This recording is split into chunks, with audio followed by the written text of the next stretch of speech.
historia contada en tiempo presente. Esto es Básquet Analógico, un programa que no olvida, que repasa con testimonios de los protagonistas los grandes momentos del básquet nacional e internacional. Un conductor y un escolta. Alejandro Pérez y Marcelo Nogueira te acompañarán por un mundo desconocido para muchos. Esto es Básquet Analógico. Ni James Naismith lo hubiera imaginado. ¿Qué tal? ¿Cómo están, amigos de Básquet Analógico? Un nuevo episodio aquí en UQ-Web. Primero lo primero, estamos muy contentos que se haya recuperado Fede Toral después de pasar todas las penurias del COVID, y también le mandamos un gran saludo a nuestro colega Alejandro Sonich, que se viene recuperando y peleando contra la enfermedad. Bueno, hoy estamos en fecha, creo que justa, de 100 años, Alejandro, de la que se fundó la Federación Argentina de Básquetbol. Prometimos un programa histórico sobre todo lo que ocurrió en los comienzos de nuestro básquet relacionado a la fundación de las distintas asociaciones, al comienzo en las participaciones argentinas en el básquet internacional. Vas a estar vos, por supuesto, comandando esta transmisión, y también lo vamos a incluir a Emilio Gutiérrez, que es otro historiador del básquet argentino. No sé si hay celos entre los historiadores, pero me parece que todos estamos para sumar un poco y no para tener celos entre nosotros. ¿Cómo te va, Flaco? Buenas tardes. Bien. Y el gusto de compartir este programa en una fecha especial, porque bien decías, hoy se cumple el 100º aniversario de la fundación de la Federación Argentina de Básquetbol, que no era otra cosa que la Federación de Capital Federal, porque administraba el básquetbol de la Capital Federal y del Gran Buenos Aires. Ya lo vamos a hablar eso. Pero el tema es que esa entidad fue la primera entidad exclusiva de básquetbol para administrar este deporte con continuidad. Porque si bien hubo una primera entidad que fue la Liga Bahiense de básquetbol allá en 1917, fue 4 años antes, porque esta fue el 26 de abril de 1921, pero fue una entidad muy efímera, porque duró verdaderamente muy poco, porque se fundó y a los pocos meses, una vez que se empezó a jugar el torneo, se disolvió esa entidad. Entonces la FAB, que después pasó a llamarse Asociación Porteña, fue la primera entidad exclusiva de básquetbol con continuidad. De hecho, funcionó hasta el año 73, 74, funcionó dentro del ámbito de Capital Federal. Pero por eso viene bien este programa de hoy, donde vamos a hablar de cómo se empezó a practicar el básquetbol en la Argentina. Y nos tenemos que ir más de 100 años atrás, ¿no? Porque la primera referencia del básquetbol en la Argentina hay que buscarla ya por marzo de 1912. ¿Por qué esto? Primero, esta es la primera referencia que es comprobable, donde hay testimonio, donde hay registro fotográficos y de declaraciones de los propios protagonistas, de que es de la práctica del básquetbol en la Argentina.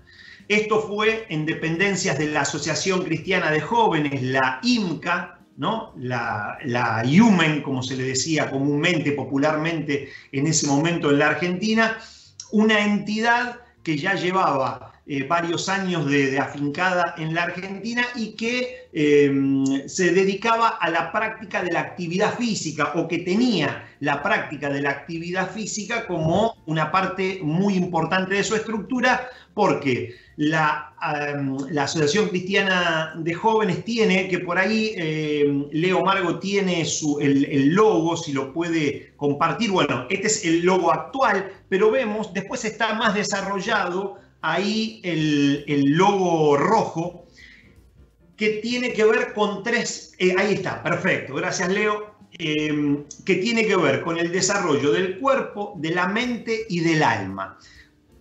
¿Por qué tiene que ver esto con la práctica del básquetbol en la Argentina? ¿Cómo se la puede relacionar? Bueno, el desarrollo de la Biblia. ¿Cómo? Sacado de la Biblia, Juan 17:21, un versículo. Claro. A ver, el desarrollo del cuerpo está dado solamente, digamos, o fundamentalmente en la práctica de la actividad física, ¿no? Cualquier actividad física provoca el desarrollo del cuerpo, ¿no? Después hablaba de la mente y la Asociación Cristiana de Jóvenes apuntaba a la práctica de deportes, no solamente a la gimnasia.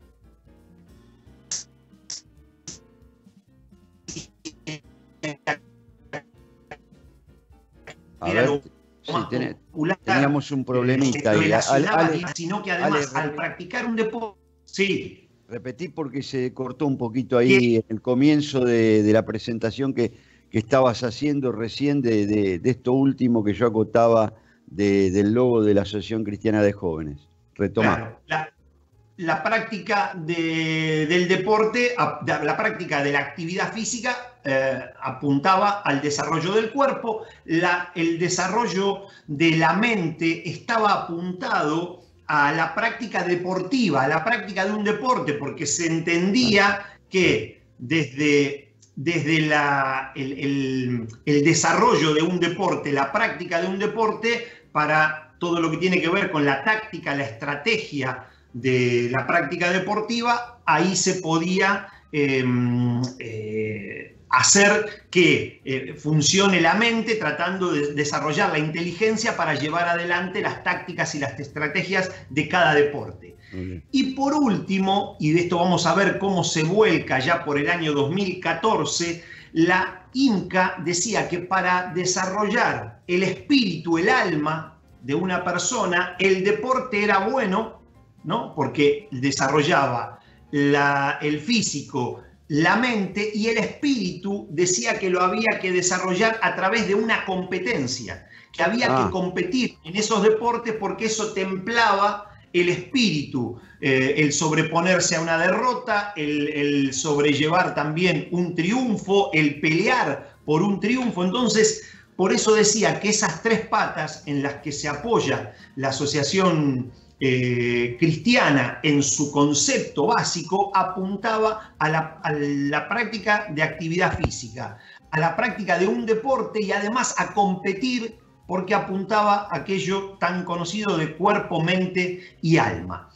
Pero ¿quién es el primero que le muestra el básquetbol a los criollos, a los argentinos de ese momento? Bueno, Philip Phillips, ¿no? Un nombre y apellido muy particular. Philip Phillips asume el Departamento de Educación Física de la INCA. Él llega el 31 de diciembre de 1911 a Buenos Aires y asume la dirección del Departamento de Educación Física de la INCA. La INCA en aquel momento, entidad que hoy está ubicada en Reconquista y Corrientes, ¿no? Bien en el microcentro porteño, ahí está, claro, hoy está en la calle Reconquista, pero esto es donde se empezó a jugar al básquetbol por primera vez, que es en Paseo Colón 124, porque... Ahí adentro, esta es la fachada. Claro, porque esto está al lado de la Casa de Gobierno. Esto pertenece al Ministerio de Economía. Al Ministerio de Economía, estas dependencias donde antiguamente estuvo la Asociación Cristiana de Jóvenes y donde se empezó a jugar al básquetbol por primera vez en el mes de marzo de 1912, porque la Asociación Cristiana inauguraba su gimnasio cubierto, uno de los primeros gimnasios cubiertos que hubo en la Argentina.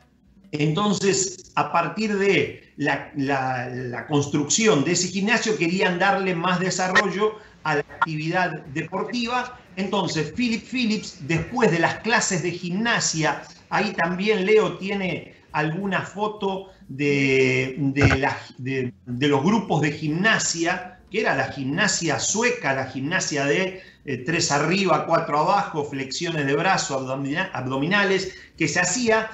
Philip Phillips empieza a mostrarles el básquetbol, les empieza a mostrar un juego que se había creado no muchos años antes, en 1891. Esa es la foto de la INCA, de los que participaban de las clases de gimnasia. Y después de esas clases, Philip Phillips los hacía jugar al básquet, y así conocieron este deporte. Y volvemos, Leo, a la primera foto de los jugadores de básquetbol. Ahí, esa es el primer registro que se tiene de jugadores de básquetbol de la Argentina. Esto es marzo de 1912. Phillips, el profesor, con la pelota, y los alumnos, que fueron los primeros practicantes del básquetbol en nuestro país, al menos de los que se tiene registro en marzo de 1912,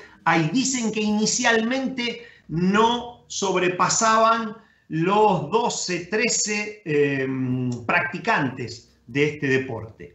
Y hay que tener en cuenta que en aquel momento, comienzos del siglo XX, la práctica deportiva no estaba al alcance de todos. Estaba al alcance solamente de las clases acomodadas que tenían tiempo para invertir en su cultura física, en su práctica física.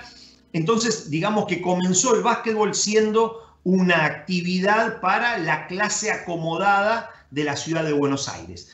Pero me parece que es buen momento, Flaco, para darle paso a nuestro invitado de hoy, a Emilio Gutiérrez, profesor, entrenador de básquetbol, pero lo que a nosotros nos gusta es su visión, además o fundamentalmente como sociólogo, para que nos ponga en contexto y para que poder tener una idea un poco más abarcativa de lo que en ese 1912, en la primera, segunda década de práctica deportiva del básquetbol en la Argentina, significó este deporte. Así que, Emilio, ¿cómo estás? El gusto de saludarte.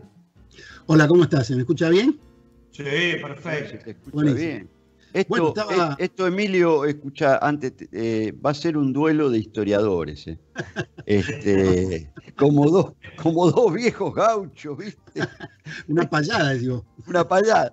Que bueno, a mí me parece espectacular, que la voy a disfrutar, que voy a tratar de meterme poco.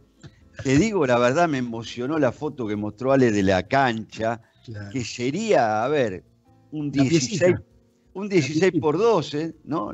Algo así. Sí, le decían la piecita. La piecita. Ah. Y la llave espectacular. Era una llave. Claro, era por eso se le decía. Ahí está la cancha, mirá. Vos sabés que, no sé si tuviste oportunidad de ir a Ushuaia. En la cárcel de Ushuaia también había una cancha, sí, hecha sobre empedrado, sí, dentro de la cárcel, que todavía la última vez que yo pude estar ahí, no como preso, sino como turista, porque ya está cerrada, si no por ahí me metían adentro. Es un museo. Claro, todavía están marcadas las líneas. Sí, pensá que ahí jugó el Petizo Orejudo. Claro, ahí está el Petizo Orejudo, claro, ahora es un muñeco de cera el Petizo Orejudo. Claro. Pero bueno, nada, yo le doy paso a ustedes dos para que se saquen chispas y para que todo el público pueda disfrutar, porque justo hoy, mirá, hacemos este programa en el centenario de la Federación Argentina. Bueno, avante. A mí, como me gusta hablar mucho con vos, porque no solo que te gusta bucear en la historia del básquetbol argentino, sino que además, insisto, como sociólogo haces una interpretación mucho más abarcativa, me gusta escuchar ahí tu versión de por qué la Asociación Cristiana de Jóvenes tiró sobre la mesa, les mostró a los argentinos en nuestro caso, pero este ejemplo me parece que es abarcable a toda Latinoamérica, porque el básquetbol mayormente llegó, más allá de algunas diferencias, de manera masiva a través de la Asociación Cristiana de Jóvenes a todos los países latinoamericanos. ¿Por qué eso querer introducirlos al ámbito deportivo? Bueno, Vamos a ir por partes a ver si podemos entender. El deporte es una práctica social. El deporte es una práctica social como comer, bailar, jugar, ¿ok? Y la gente lo hace desde que tiene uso de razón. Nada más que lo hacía con mucho más espacio, con mucha más gente, dedicándole a la religión o al trabajo, los juegos, y etcétera, etcétera, hasta que se fue acortando por la tecnología, por la aceleración tecnológica, se fue acortando los espacios del trabajo y el tiempo de trabajo. Por eso de juegos agrícolas pasamos a juegos de campo, como por ejemplo el rugby o el fútbol, que se hacen para muchísima gente, hasta que terminan acotándose a lo que le da la calle y lo que le da la cuadrícula del barrio, porque el trabajo capitalista cada vez hace que haya menos tiempo y menos espacio. Entonces, hasta ahí vamos bien, ¿no? Vamos, perfecto. Hay una gran migración del campo a la ciudad, una gran inmigración del campo a la ciudad, entonces, porque la gente se queda sin laburo en el campo al pasar del feudalismo al capitalismo. Cuando las máquinas empiezan a suplantar al hombre y el trabajo del campo empieza a ser suplantado por las máquinas, hay muchísimas más fábricas que se abren y por eso el capital hace fábrica, por eso se llama capitalista. Dejan de ser feudales y se transforman en capital. Entonces, la gente se viene acá y empieza, imagínate vos, supongamos Londres o cualquier lugar donde haya un puerto, donde se pongan fábricas. Entonces van a pasar de ser ciudades pueblerinas a megaciudades. Por lo tanto, hay mucha gente hacinada, que es lo que brinda el capitalismo, digamos. Mucha ganancia. Te veo muy en contra del capitalismo. Bueno, pero esto es lo que científicamente demostró Marx. Yo no estoy inventando nada. Claro. La primera revolución industrial es eso. Claro. Entonces, una de las cosas que empezaron a aparecer fueron las instituciones como la IMCA, donde a través de cobijar a la gente que quedaba tirada en el puerto, porque no podía más de laburar, porque no podía más. Entonces le ofrecía un tipo que se llama George Williams, alquiló un evangelista, alquiló como si fuera un silo dentro del puerto, y le dio la palabra de Dios, y mientras tanto, las horas libres, educación y el ocio lo manejaban con juegos y diversión. Entonces, ahí tenés 3 cosas que cualquier institución de este tipo por las cuales se llama cemento social. No importa de dónde venís, no importa lo que haces, vení acá y podemos compartir la palabra de Dios, un juego o, no sé, la educación, te educo también.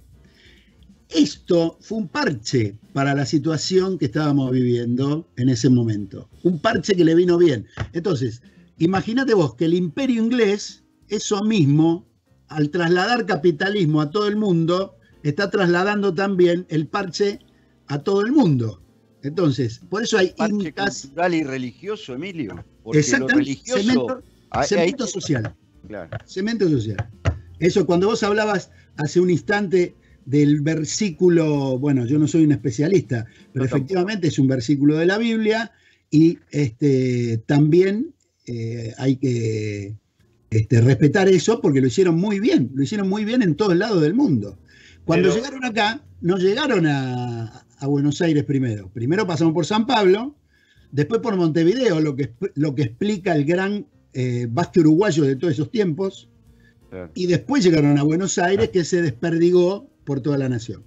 Sí, Emilio, y además, si bien la Asociación Cristiana de Jóvenes es una entidad que tiene su origen en Inglaterra, sí, se hizo muy fuerte en Estados Unidos y en este momento, previo a la Primera Guerra Mundial, había un interés tanto de Inglaterra como y fundamentalmente de Estados Unidos, ya perfilándose como la gran potencia mundial, de vender un poco el producto más importante que tiene Estados Unidos, que comercializa, es su forma de vida, ¿no? Es el estilo de vida americano, y la práctica deportiva era una de las maneras de vender ese estilo de vida americano, ¿no? Bueno, lo que estamos viviendo hoy en el mundo no está muy lejos de lo que se vivía en aquel momento en el mundo. Digamos, veníamos de una guerra Inglaterra-Francia, donde ganó Inglaterra, le ganó Napoleón. Después veníamos de una... Inglaterra sale a buscar lugares estratégicos en todo el mundo por el Atlántico, ¿no? Por eso explica lo de las Malvinas, por ejemplo. Y cuando va transmitiendo eso, acordate que se va peleando también en cada lugar con los enemigos. Digamos, Buenos Aires, la Inca puede funcionar como un centro, sospecho, es una hipótesis, en esos tiempos de Primera Guerra, como centro de información para los aliados, pero también Buenos Aires era un centro donde los fascistas y los nazis estaban todo el día full, digamos. El ejército argentino lo demuestra, ¿no? Todas las páginas que escribió Bayer de los anarquistas y de todo eso, demuestra cómo era el ejército argentino de aquellos momentos. Entonces, era una guerra externa donde digamos, en todo el mundo se libraba. La Inca ofrecía a los jóvenes de aquella época estas tres manifestaciones culturales de las que estamos hablando, ¿no? Religión, educación y recreación. Muy bien, a ver, seguimos avanzando un poco en la historia del básquetbol en la Argentina y después le preguntamos algunas otras cuestiones que tengo acá anotadas a Emilio. Dijimos que en el año 1912 se empieza a practicar este deporte, se lo manejaba de manera muy rudimentaria, teniendo los jugadores que sobrellevar el apodo de mariquitas, porque hasta ese momento otros deportes eran mucho más viriles, donde se utilizaban otros elementos para controlar la pelota. Hay que recordar que hasta ese momento los deportes de conjunto que se practicaban eran todos de origen inglés. Fútbol, fundamentalmente, el rugby, el hockey, el cricket. Se jugaba ya desde finales del siglo XIX, se jugaba al cricket, deporte netamente inglés. Esos deportes de conjunto. Y después podíamos agregarle el tenis, por ejemplo, pero todos reservados fuera del fútbol, a la alta sociedad. Este es el primer deporte que se empieza a practicar bajo techo y se lo tomaba con la mano. Entonces se le decía mariquita. Normalmente la creencia popular siempre dijo que esto tenía que ver porque la agarraban con las manos y que no era un deporte de tanta fuerza física como podían ser el fútbol o el rugby, sino que ese mote viene, Emilio, y esto sería bueno que lo expliques vos, porque se lo relacionaba con lo que en aquel momento se llamó pelota al cesto, que fue un invento argentino, hoy conocido como cestobol, por el profesor Romero Brest, que había unos años antes creado la pelota al cesto. Entonces se lo relacionaba con la pelota al cesto, que era un deporte creado para mujeres. Por eso se les decía mariquita, ¿no? A ver, sí. Acá lo que hay que significar es que hay dos titanes que son Romero Brest, por un lado, que es el padre de la actividad física, que trae todo el bagaje cultural y quiere de Europa, ¿no? Y lo que quiere hacer es un sistema argentino de educación física, así como está el sistema de la gimnasia sueca, así como están los Juegos Macabeos, así como están diversos sistemas nacionalistas de gimnasia según las medidas antropológicas de cada región. Romero Brest quería hacer algo así parecido. Y vio que las chicas no tenían, digamos, una correcta educación física, y él, además de ser el padre de educación física, porque es el que logra convencer a Pisurno para que la educación física estuviera en los colegios, además trae desde Holanda la idea del Korfball y le hace algunas variaciones para que puedan jugar. Que en principio empezó siendo mixto, hubo de varones y después terminó siendo el juego de las mujeres. Yo sospecho, porque la pelota al cesto no es como el cestobol de hoy, sino que se jugaba en damero, o sea, la que era defensa, la que era medio era medio, la que era ataque, ¿no? Entonces, Zagorski te tiraba un gancho de izquierda, pero no podía bajar a defender, ¿no? Digamos, está claro, ¿no? Entonces, eso me parece que era una de las virtudes por las cuales el Sextobol ganó adeptos, y además porque le ganó al básquet el colegio. Muy importante. Bueno, de hecho, a ver, te interrumpo, Emilio, seguramente Alejandro a ese deporte holandés-alemán haya jugado en tu colegio, ¿vale vos? Sí, el típico deporte de la colonia alemana. Sí, claro, totalmente. Claro. Ahora, hay otro que es inglés, es una mezcla de los dos, ¿viste? Que se llama netball. Entonces, entre los dos, de ahí Romero Brés saca la idea. Emilio, yendo un poquito para atrás, y vos como sociólogo, no sé si es muy tonto lo que voy a preguntar, ¿qué cabeza tenían esos tipos para el desarrollo del deporte en diferentes países, más allá que estuviera ligado a una religión o a transmitir el capitalismo o lo que sea? Porque, digamos, en algún momento se sentaban y decíamos, bueno, el plan es este, pero estamos hablando de 1890, 1895, 1900. Antes, vos hablabas de las mujeres en el principio del siglo pasado. La mujer en el principio del siglo pasado, imagínate si todavía se está hoy luchando por los derechos, no tenían ningún derecho, pero más que hacer deporte. Romero Brés, hay que sacarse el sombrero con Romero Brés. Hay que sacarse el sombrero con Romero Brés y después... Bueno, por lo menos le pusieron el nombre a la escuela del CENAR, ¿no? Bueno, el instituto es el de Romero Brés, que estaba ahí donde está el shopping de Alto Palermo, más o menos por ahí, el primero, y después se fue corriendo hacia el lado como River, ¿viste? River también fue buscando esas zonas que eran bañados. Bueno, la cuestión es que cuando vino Dickens cerró todo, porque el que daba deportes en el instituto era Dickens. Entonces ahí cerró todo porque venía un señor desde la corriente, digamos, deportiva norteamericana, directo desde Filadelfia, y otro que tenía la cabeza de lo que pasaba en Europa. Bueno, educación física y deporte estaban en buenas manos. El problema de la Argentina, ¿cuál es hasta hoy? El problema es que esos dos lenguajes nunca conjugaron juntos.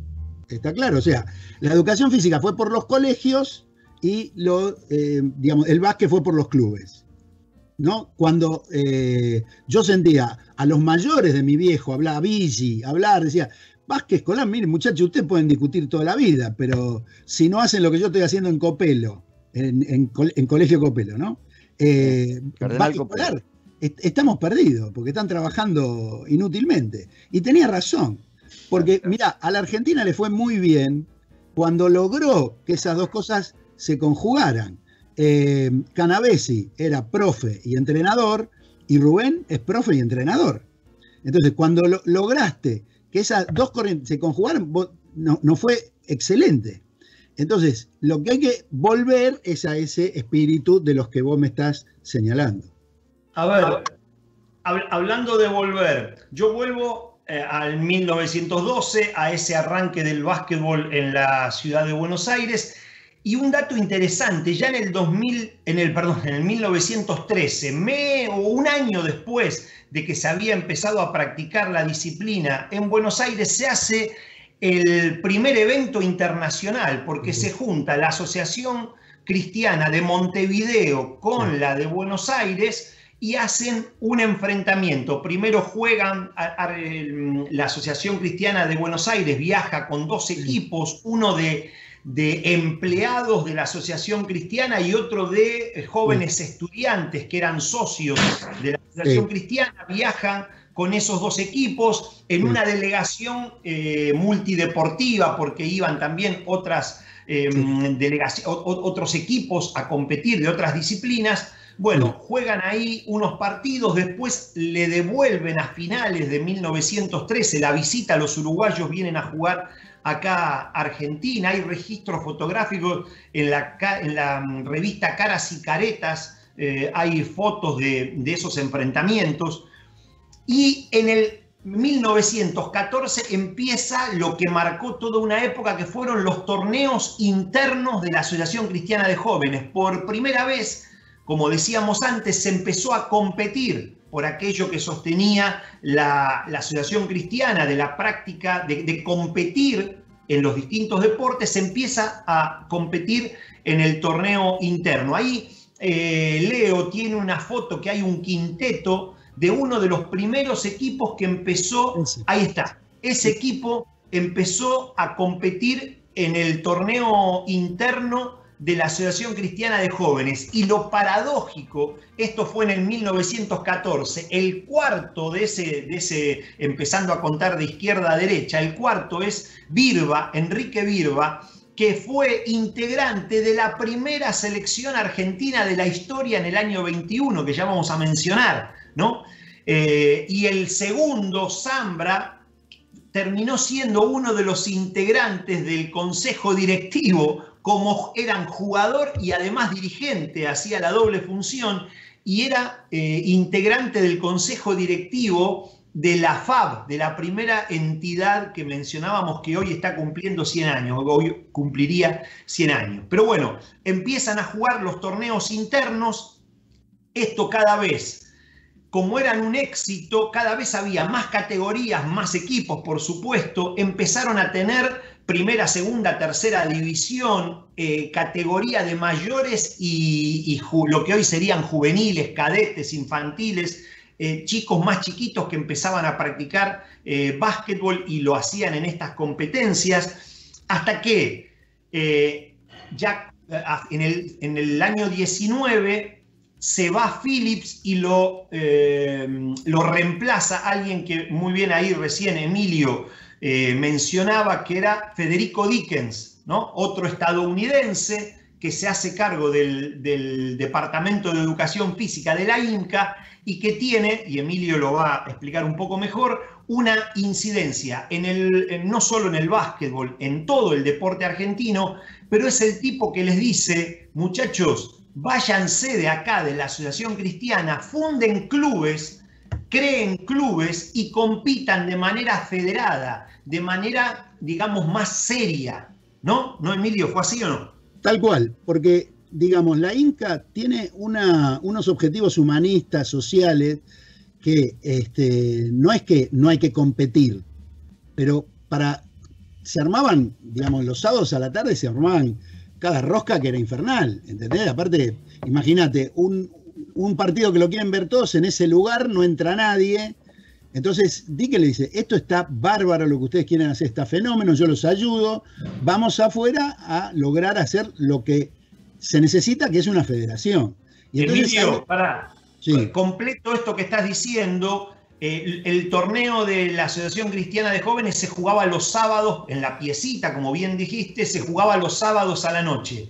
Y los diarios de la época, La Nación, La Prensa, Crítica, creo que era otro de esa época, tiraban la información, resultados, tablas de posiciones, como hoy cubren la Liga Nacional, se cubría el torneo de la INCA, porque era el único lugar donde se jugaba en serio al básquetbol, ¿no? Claro, se jugaban partidos oficiales. Y otro detalle... Como hoy no se cubre la Liga Nacional. Bueno, tenés razón, exactamente. ¿Viste? Y un detalle: el primer reglamento de básquetbol que se hizo en castellano en la Argentina fue en 1918, fue el último legado de Philip Phillips antes de regresar a seguir con sus tareas, que no vale la pena acá profundizar, pero que confirma. Lo podemos decir, o sea, Naismith terminó en la guerra de Texas contra México. Philip Paul Phillips lo mandaron a Galípoli, a la guerra, a la Primera Guerra Mundial, donde era un lugar de conflicto bravo. Y Dickens se quedó acá hasta el 48, en épocas de peronismo y pre-revolución cubana, digamos. Entonces, y después vino a dar charlas por la DEA, digamos. Tampoco yo voy a estar inventando el agua tibia. digamos, está todo ahí, ¿no? Digamos, pero bueno, Phillips, antes de irse, redactó juntamente con otro integrante de la INCA, que fue después el primer presidente que tuvo la Federación Argentina, el primer reglamento de básquetbol en español, porque hasta ahí se jugaba con el reglamento en inglés. Sí. O sea, recién en el año 18 se redactó el primer reglamento en español. Sí. Discusiones eternas, ¿no? La INCA tiene también el primer libro que lo hace un señor que se llama Good, el primer libro, digamos, técnico, donde se explica, entre otras cosas, cómo se juega el 21. ¿No? Muy interesante. A principios de los años 30 lo publicó Alfredo Wood, que fue uno de los discípulos de Phillips, porque Phillips lo que tuvo muy, muy bueno, además de que trajo la disciplina del básquetbol a la Argentina, él no era un hombre del básquetbol, él era un hombre de la educación física, el básquetbol era uno de los deportes. Pero del deporte. El padre. Claro, él era un hombre del deporte. Y lo que hizo fue sacar muy buenos profesores. Alberto Regina, que fue el mejor entrenador de los primeros 20 años del deporte federado en Argentina, y que de hecho fue al que le habían ofrecido ser el entrenador de la selección argentina para el Mundial del 50, después se enfermó y murió en el año 49, pero él, Camaño, que fue otro que fue el campeón sudamericano en el 34 con la selección argentina, y Wood, fueron tres profesores formados por Phillips que se volcaron al básquetbol y que fueron verdaderamente muy buenos docentes de este deporte. Pero además Dickens hizo una gran tarea en el deporte argentino con el atletismo, intentó con el béisbol, pero el softball ya estaba instalado por Phillips. Intentó con el fútbol americano, pero ya estaba instalado, el rugby estaba instaladísimo y el fútbol estaba instaladísimo. Y fue el primero que fue como capitán de un equipo olímpico argentino como Argentina, ¿no? A Ámsterdam, a París, en el 24, en el 28. Argentina iba a los torneos y el que estaba cerca, el milico que estaba cerca por ahí, se presentaba a hacer tiro o hacer. Bueno, el que crea el equipo argentino olímpico es Dickens, y los primeros Juegos Latinoamericanos también fue capitán, ¿no? de básquet.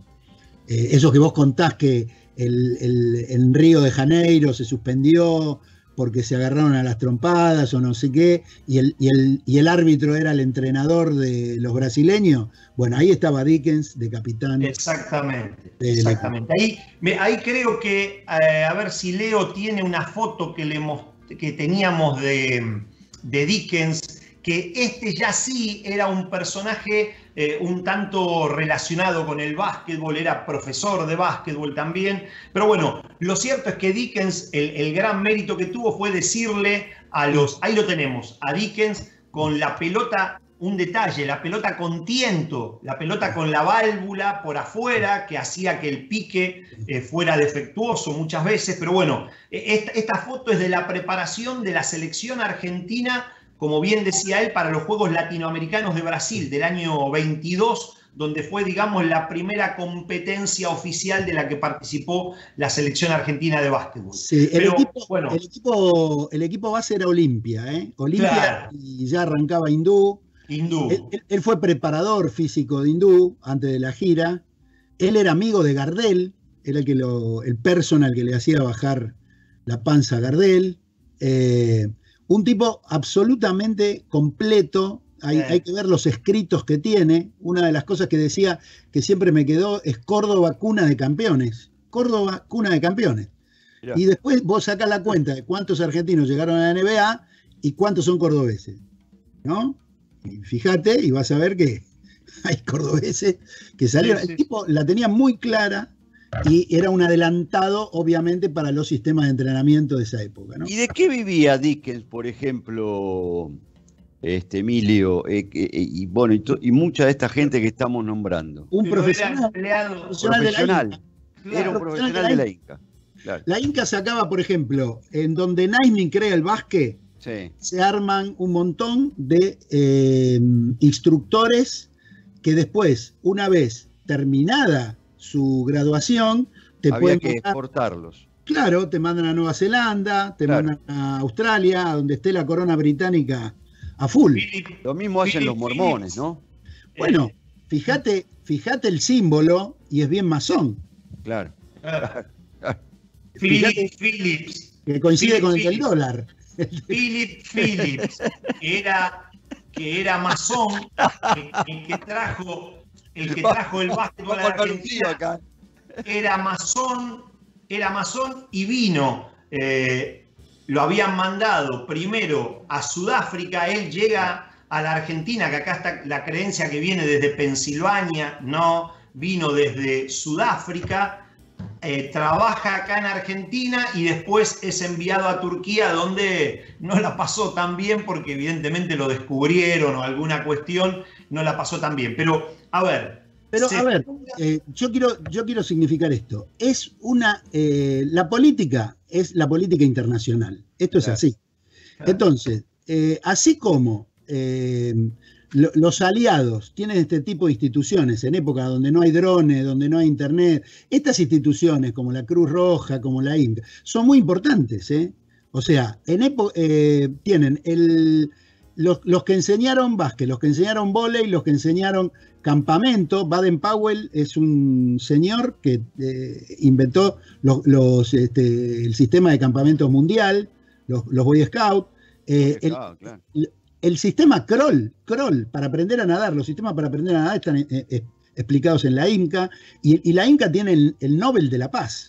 O sea, en épocas en que se están cagando a tiro, digamos, de trinchera a trinchera, hay que decir un día, bueno, muchachos, paren, porque vamos a levantar los muertos, vamos a limpiar un poquito, y después se siguen dando. Bueno, la Cruz Roja, la INCA. O sea, es como estar en la ONU dentro de la guerra del Líbano, ¿no? Una cosa así. Son instituciones importantes para esas épocas, porque acá, te vuelvo a repetir, no eran, digamos, nenes de pecho. Los que hacen la primera revolución a un presidente democrático como Irigoyen, no son los de la INCA, son exactamente los de la legión fascista. Entonces, había de todo, digamos, ¿no? Entonces era una guerra de espionaje que no es nada más que para un solo lado. Algún día vamos a tener que hablar sobre qué fue hacer Dan Peterson a Chile, ¿no? Bueno, pero también Dickens también estuvo con Romero Bress en Chile. Claro. ¿Entendés? O sea, y cuando los viajes a Europa también son viajes de ver, de traer ideas, como las traía Sarmiento, o como ¿por qué Rosa se fue a morir a Inglaterra? ¿Entendés? O sea, está todo bien, luchó por la soberanía, la batalla de Don Cativo, está todo bárbaro, pero cuando fue a morir a Inglaterra. Y las Malvinas se regalaron en época de Rosa. Entonces, acá no hay buenos y malos. Hay señores que durante un montón de épocas hicieron lo que pudieron. Y San Martín no fue ayudado para nada de los de Buenos Aires. Cuando quiso volver, no se bajó ni a mear, ¿viste? Cuando volvió al lugar. El barco se volvió a Europa, dijo no. A Francia, me voy a Francia. Pero claro. ¿Entendés? O sea. Emilio, lo que termina, si bien la Federación Argentina en algún momento se tomó para sí la representación internacional del básquetbol, era extrañamente una federación porteña y sin embargo se arrogaba la representación internacional porque tenían buenos contactos tanto en el Comité Olímpico Internacional como después iban a tener en la Federación Internacional de Básquetbol, porque Argentina fue fundadora de la FIBA y además fue la que más luchó, la que primero propuso la inclusión del básquetbol en los Juegos Olímpicos en el primer congreso de la Confederación Sudamericana de Básquetbol en 1924. Pero quiero ir a algo que me parece que es muy válido destacar. Primero, que aún esos tipos que tenían una visión centralista del básquetbol siempre en todas las reuniones, yo he leído varias actas de reuniones de la AFAB, y terminaban diciendo, bueno, la idea es también llevar este deporte al interior del país, mostrarlo, sumar practicantes en el interior del país. Eso concretamente lo realizaron de manera extraordinaria, porque el básquetbol, si algo tiene, es que está en todo el país y es bien federal. Pero además, como los clubes de barrio, en los años 20, el de la explosión de los clubes de barrio en la Argentina, con la aparición, otra vez tiene que ver con lo sociológico, con la irrupción en la escena social argentina de la clase media, los clubes de barrio, y por qué el básquetbol está tan relacionado a los clubes de barrio. Bueno, ahí vamos. Lo primero que hay que explicar son cómo llega el deporte, va llegando a la Argentina. Lo primero son los milicos. Los primeros que llevan las cosas son los milicos. Ezequiel Fernández Mur explica perfectamente, en Breve Historia del Deporte Argentino, cómo los ingleses que llegaron acá estuvieron en Luján y ya jugaban al tenis. Entonces, esto viene hace mucho. Entonces, después cuando se desarrolla el tren, los ingleses hacen el fútbol, los obreros y todos los demás deportes chetos son los dirigentes o los gerentes de los trenes o de las compañías de trenes. Entonces, ¿cómo llegamos al básquet? Porque el básquet es un deporte barato y es un deporte donde la IMCA va a ir desarrollándose en todo el país. Fíjate quiénes son los primeros que fundan la Confederación, y vas a ver ahí a Córdoba, Bahía Blanca, la Liga del Norte, y Buenos Aires era Regata de Avellaneda, que eran los de la FAB, nada más que tenían tantos equipos que dijeron, bueno, ustedes jueguen por Buenos Aires, nosotros seguimos jugando acá. A ver, hago un raconto de por qué el básquetbol tenía ese tema de la facilidad para penetrar en la gente, y tiene que ver con que se necesitaba un espacio reducido, a diferencia de lo que podía ser una cancha de fútbol, una cancha de rugby. En un lugar mucho más chiquito se podía jugar. La realización de una cancha, poner un palo con una tabla y un aro de metal, no era tan complicado. Un carpintero, un herrero y la pelota de fútbol. Exactamente, se usaba la pelota de fútbol. Sí. Se podía jugar de noche, que era toda una ventaja para la época, porque la cancha, al ser chica, la podías iluminar con unas pocas luces que las tiraban. Hay fotos de eso, con alambres cruzados de punta a punta, y le ponían las bombitas de luz, claro, y con eso la podían iluminar. Y con eso además no se necesitaba la milonga, con claro, esa. Pero para jugar no se necesitaba tanta gente. Con 10 tipos podían armar un partido. En el fútbol y en el rugby se necesitaban muchos más. Sí, pero esto que tiene que ver con el espacio de los clubes de barrio, está lindo que lo explique Emilio. Sí, la milonga era una cuestión esencial. Entonces era la misma cancha para jugar al papi, para jugar al básquet y para la milonga. Y a lo sumo hacían una pileta para pasarla un poco mejor en verano. Y los carnavales iban y venían. Y después se sacaban muchas chipas. En el mismo barrio había 2 o 3 clubes, no sé, vos lo podrás entender, qué sé yo, no sé, San Andrés 3 de febrero, Imperio Parque y así. La Cera, che. Bueno, la Cera está ahí con 3 de febrero. Deportivo Ballester. Deportivo Ballester. Bueno, Emilio, mientras vos decías esto, veíamos dos situaciones. Carnavales. Esta foto está ratificando lo que vos decís. Esos son los carnavales de Comu. No, perdóname, del DSA, del Deportivo San Andrés. Deportivo y en la otra foto, la de la publicidad, sí, que ahora nos pone Leo, mirá, sí, la misma publicidad, cuando vendían los parlantes que se utilizaban para, como decía Emilio, para el baile, para la milonga, en la cancha de básquet, la propia publicidad estaba vendida así. Muy bueno, muy bueno. Muchacho, y después había hinchada de las orquestas de tango, hinchada, iban por todos los clubes. Una cosita para organizarnos, porque quedan 5 minutos de programa. Primero, creo que podemos hacer un programa de 24 horas el día que el Gallego Pérez nos deje, y Leo Margo también, ¿no?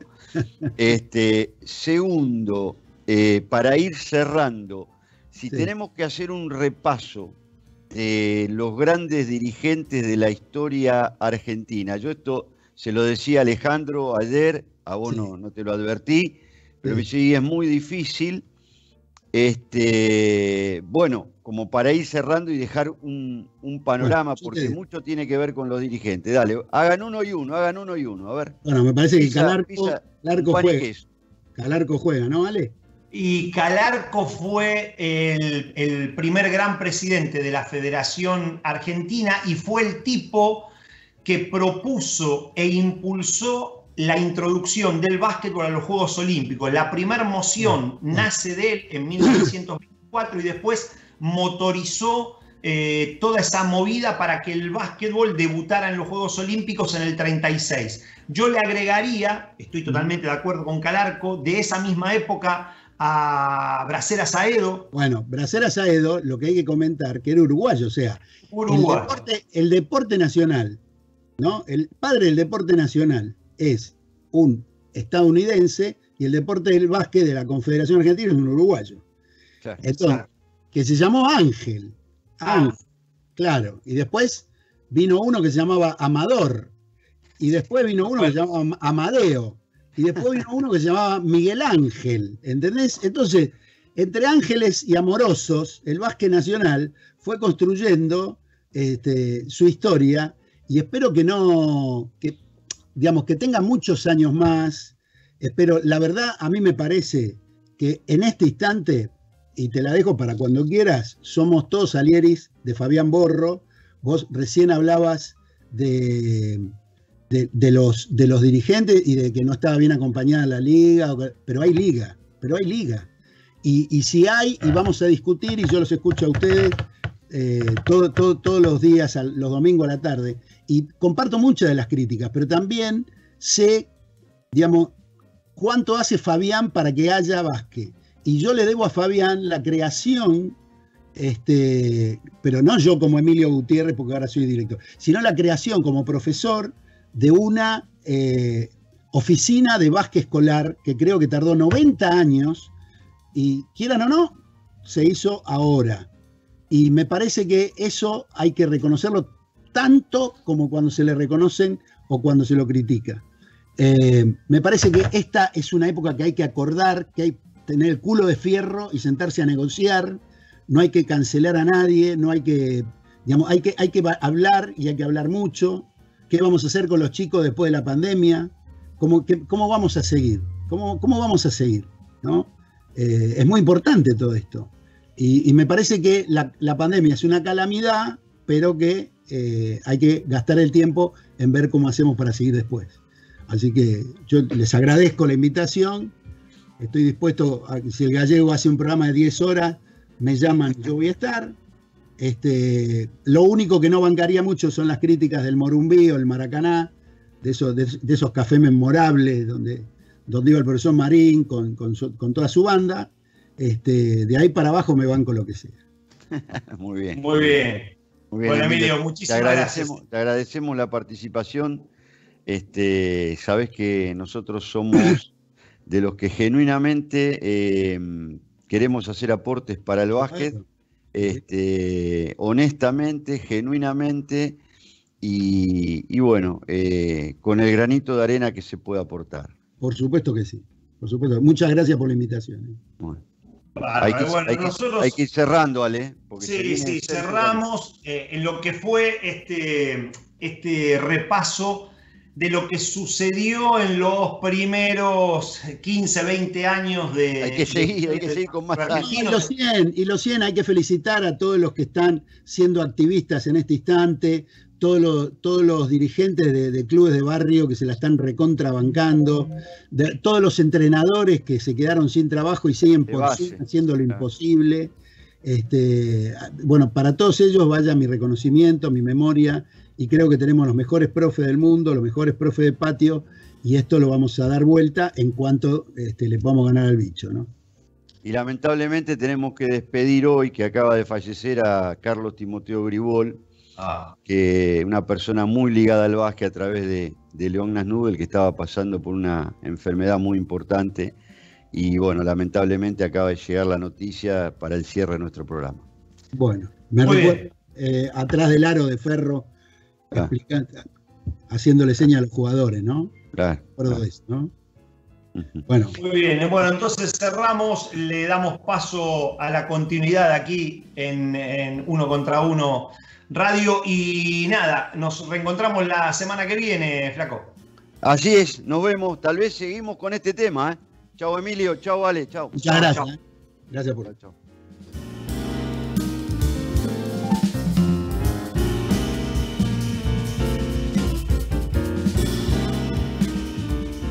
Básquet analógico. Ni James Naismith lo hubiera imaginado.